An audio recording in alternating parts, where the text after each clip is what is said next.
1 lakh salary और पूछो अपने आप से कि क्या 30 दिन के अंदर वो 1 लाख सैलरी आपके खाते के अंदर डिपॉजिट हो सकती है या नहीं हो सकती है। क्या उस एग्जाम की तैयारी हो सकती है। क्या इन 30 दिन के अंदर जो आपके खाते में हर महीने आप जब तक रिटायर नहीं होंगे तब तक 1 लाख से ज़्यादा जो आपके खाते में आते रहेंगे। उस चीज़ को दिमाग में रखिएगा। मैं बात कर रहा हूँ आपके CRE एग्ज़ाम की जो 2025 के अंदर होने वाला है और उसके 30 दिन बचे हुए हैं और आप अभी भी प्लान कर रहे हैं कि सर हमसे तैयारी होगी क्या। सर आप नहीं कर सकते हो तो और कौन कर सकता है, ये मान के चलिएगा। तो 30 दिन में 1 लाख अचीव करने हैं अगर कि सर हर महीने 1 लाख डिपॉजिट होना चाहिए तो तैयारी इस तरह से करनी पड़ेगी, एक प्लान के साथ तैयारी करनी पड़ेगी कि सर छोटे छोटे टारगेट बनाऊंगा और अचीव करूंगा। उसमें मैं करूंगा आपकी मदद कि सर किस तरह से आप 30 दिन के अंदर जो है वो इसके दावेदारी कर सकते हैं। तो आइए प्लान के बारे में बात करते हैं। तो 30 दिन को अगर अपन यहाँ पे मैनेज करें कि सर 30 डेज, कितने दिन सर 30 डेज, और इसको अगर मैं CRE एग्ज़ाम के लिए करूँ सर ये CRE का एग्ज़ाम आपका 2025 का होने वाला है। तो प्लानिंग किस तरह से रहेंगे। तो अगर सिलेबस की बात करूँ सर तो सिलेबस की अगर कहूँ 30 दिन में सिलेबस भी होगा सर। CRE का जो सिलेबस दिया हुआ है वो 2 तरीके से दिया हुआ है कि सर 75 सवाल जो है वो आपकी नर्सिंग के आने वाले हैं। किसके आने वाले हैं, नर्सिंग के, और 25 क्वेश्चन आपके नॉन नर्सिंग के आने वाले हैं। ये पहले भी मैं बता चुका हूँ और अभी भी आपको बता रहा हूँ कि सर इस पे कंसंट्रेट करना है। सिलेबस पता होना चाहिए आपको कि सर नर्सिंग के 75 क्वेश्चन है, 25 क्वेश्चन नॉन नर्सिंग के हैं। अब कितना कितना जो है वो आपको टाइम देना पड़ेगा इन नर्सिंग को कंप्लीट करने के लिए, नॉन नर्सिंग को कंप्लीट करने के लिए। तो आइए बात करते हैं यहाँ पे कि सर यहाँ पे जो आपके 30 डेज फिक्स किए हैं आपने कि सर 30 दिन में जो है वो जी जान लगा के तैयारी करनी है। इसको आप 2 में डिवाइड कर लेंगे सर। यहाँ पे मैंने कहा सर 25 डेज, कितने दिन की बात की, 25 डेज, और यहाँ पे 5 डेज की, टोटल हो गए सर 30 डेज। ध्यान से सुनिएगा सर, अगर इस चीज़ को फॉलो कर लोगे तो एक भी टॉपिक पीछे रहने नहीं दूंगा और एक भी ऐसा सवाल नहीं रहने दूंगा कि जो परीक्षा में नहीं आएगा। ध्यान रखिएगा सर, मेरे इस प्लान पे काम करिएगा, 100% जो है वो सफलता मिलेगी सर। बस कंसंट्रेट करके अब जो है वो जी जान लगा दो भैया, कोई शादी मुहूर्त कुछ नहीं। 30 दिन में 25 दिन आपको क्या करना है सर, यहाँ पे 25 को आपने वापस डिवाइड करना है। फ्लो चार्ट से बहुत आसानी से समझ में आएगा कि सर 20 डेज, कितने दिन, 20 डेज आपको क्या करना है सर, नर्सिंग की तैयारी करनी है, जम के नर्सिंग की तैयारी करनी है भैया। और नेक्स्ट आपके 5 दिन जो है वो आपकी नॉन नर्सिंग की तैयारी करनी है। किसकी करनी है, नॉन नर्सिंग की तैयारी करनी है।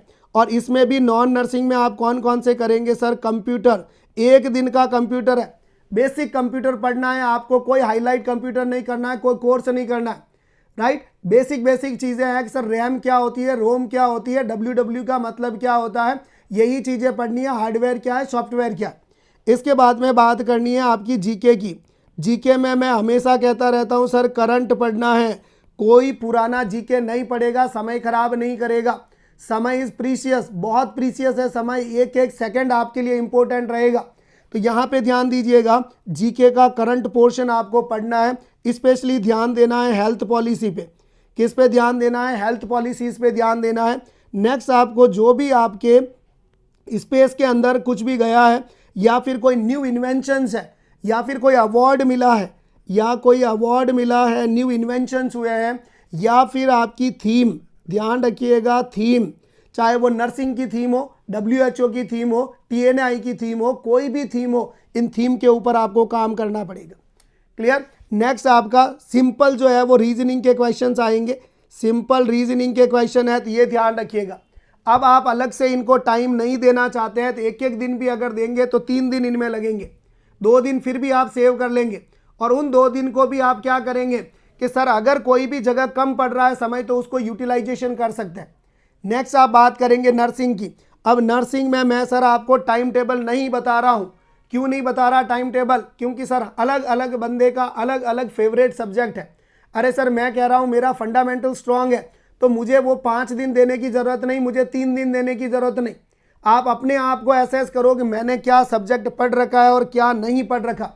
जो नहीं पढ़ रखा है वो पहले पढ़ो, राइट, और उस टारगेट को अचीव करने की कोशिश करो। जो पढ़ रखा है उसको रिवीजन में काम में लेना, उसको रिवाइज करना। क्लियर। तो आप सभी सब्जेक्ट में जो भी आपका वीकर सेक्शन है उसको पहले पढ़ोगे। मैं देखो हमेशा ध्यान रखिएगा, एक ही चीज़ बोलता हूँ, वीक है वो पहले पढ़ो, स्ट्रांग है वो पढ़ोगे तो क्या होगा, स्ट्रांग तो आप टाइम और गंवा दोगे स्ट्रांग को पढ़ने में, तो आपको पता है फिर भी आप रिवाइज कर रहे हो, आराम आराम से पढ़ रहे हो।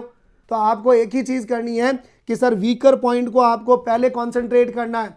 इन चीज़ में टाइम भी लग जाएगा थोड़ा, तो भी आगे वाला पढ़ा हुआ है, मैनेज हो जाएगा। तो इस वीकर को पहले जो है, जो कमज़ोर पॉइंट है, वीक पॉइंट है, उसको पहले रिकवर करो। जो सवाल आए हुए हैं उन पे ज़्यादा कॉन्सेंट्रेट करो। कौन कौन से टॉपिक हॉट पॉइंट्स हैं, उन हॉट टॉपिक्स को जो है वो पहले करो। नेक्स्ट आपका PYQ वाले सॉल्व करो। क्या करो, PYQ। अब जितने भी आपकी नर्सिंग की चीज़ें हैं उन सारे सब्जेक्ट को एक ही चीज़ करनी है, चाहे आप टॉपिक वाइज पढ़ो, चाहे आप सब्जेक्ट वाइज पढ़ो, चाहे आप जो है ओवरऑल पढ़ो, इन सभी का आपको क्या करना है, PYQ ज़रूर देखना है। क्या ज़रूर देखने हैं, PYQ ज़रूर देखने हैं। आपको सॉर्ट आउट करना है सवाल कि सर ये क्वेश्चंस पे एग्जाम में पूछे हुए हैं और मुझे इस तरह से आंसर देना चाहिए, मैंने पिछली बार कौन सी गलती थी, इस बार कौन सी गलती नहीं करनी है। इन सभी टॉपिक को आपको 20 दिन में कंप्लीट करना है। ध्यान दीजिएगा, छोटे छोटे टारगेट बना के अचीव करोगे, कॉन्फिडेंस बढ़ेगा, बिल्टअप होगा, और वो कॉन्फिडेंस आपके आगे तक काम आएगा। सर क्लियर हो गया। तो नर्सिंग को किस तरह से कंप्लीट करना है, नॉन नर्सिंग को किस तरह से कंप्लीट करना है। फिर बात आती है सर ये 5 दिन क्या करेंगे। सर मान लीजिए यहाँ से एक आधा सब्जेक्ट कोई बच गया, अरे सर छोटा कोई न्यूट्रिशन जैसा, माइक्रोबायोलॉजी जैसा बच गया, तो सर एक दिन के अंदर इसमें से खींच लो। पीछे बचा इसमें सिर्फ और सिर्फ रिवीजन। अरे सर कोई नया टॉपिक नहीं पढ़ना। अगले 5 दिन, परीक्षा के 5 दिन पहले आपको कोई नया टॉपिक नहीं पढ़ना है, सिर्फ और सिर्फ क्या करना है, only revision, revision and revision. ध्यान रखिएगा, रिवीजन क्यों कह रहा हूँ, क्योंकि सर रिवीजन पे ही सारा काम जो है वो अटका हुआ है। अगर आपने सब कुछ पढ़ा और रिवाइज नहीं किया, होगा ऐसा कोई टॉपिक दिमाग में आएगा, अच्छा एंटीडोट नहीं पढ़े या उसका एंटीडोट मुझे याद नहीं आ रहा, फट से किताब खोलो और रिवाइज करो, अच्छा ये क्वेश्चन है, इसका मेरे को रिवीजन हो गया। नेक्स्ट आपने देखा कि सर मेरे को रेस्पिरेटरी में प्रॉब्लम है, तो रेस्पिरेटरी वाला टॉपिक देख क्या, ECG में प्रॉब्लम है, ECG वाला टॉपिक एक बार वापस देख लो, पढ़ लो।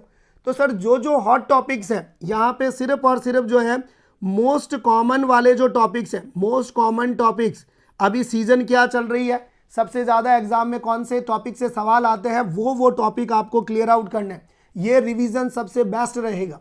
दूसरा PYQs यहाँ पे बहुत हेल्प करेंगे आपकी। प्रीवियस ईयर के पेपर्स हैं, अगर सर जॉन्डिस पे क्वेश्चन आया है, हर बार जॉन्डिस पे क्वेश्चन आ रहा है तो आएगा, डियर डायबिटिक मिलेटस पे आ रहा आएगा, हाइपरटेंशन पे आएगा, कार्डियक डिजीज पे आएगा, राइट, आपके PPH पे क्वेश्चन आएगा, इंस्ट्रूमेंट पे क्वेश्चन आएगा।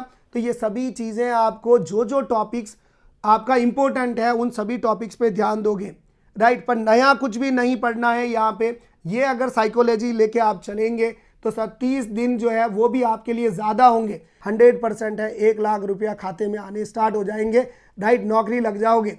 अगर फिर भी आपको लगता है कि सर इतना सारा कैसे पढ़ा जाएगा और कौन कौन सी बुक्स पढ़नी पड़ेगी, आपके दिमाग में काफ़ी सारी चीज़ें आ रही होगी, सर रिसोर्सेज कहाँ से लें, तो सर एकमात्र रिसोर्स है आपका, आप एक चीज़ बाय कर सकते हैं, रैपिड रिवीजन।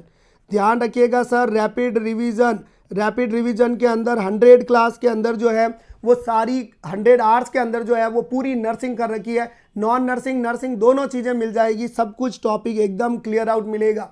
तो रैपिड रिवीजन का सहारा ले सकते हैं आप। नहीं समझ में आ रहा है कहाँ से परचेज करें, नहीं समझ में आ रहा है कैसे पढ़ें, तो आपके लिए 24/7 अवेलेबल रहेंगे। आप बात कर सकते हैं कभी भी हमसे, राइट, और अपनी समस्या बता सकते हैं। नंबर लिख लीजिएगा, नंबर मत भूलिएगा, 6377639169। इस नंबर पे आप कभी भी कॉल कर सकते हैं, आपके लिए हमेशा अवेलेबल रहेंगे, हमेशा तत्पर है आपकी हेल्प करने के लिए। बस आप जो है वो साथ मत छोड़िएगा, आपका हम हाथ नहीं छोड़ेंगे। All the very best for your exam. Thank you so much.